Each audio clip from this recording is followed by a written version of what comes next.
அப்போது அவர் துடை தெரிந்தது. என் தந்தையானவர் சமமாகிவிட்டார். அப்போது அவரை அடைய வேண்டும் என்று மனதில் தீர்மானித்துக் கொண்டார்.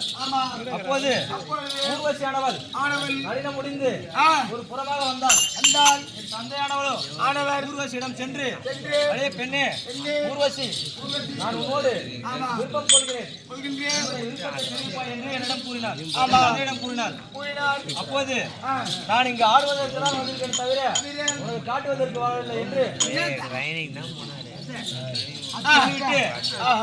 ஊர்வசியானவள் ஒரு புறமாக ஓடினார். அவள் ஓட, என் தந்தை ஓட, இருவரும் ஓடினார்கள். ஒரு குட்டி சவத்துக்குள் சென்று ஊர்வசியானவள் திடீரென மாயமாகிவிட்டாள்.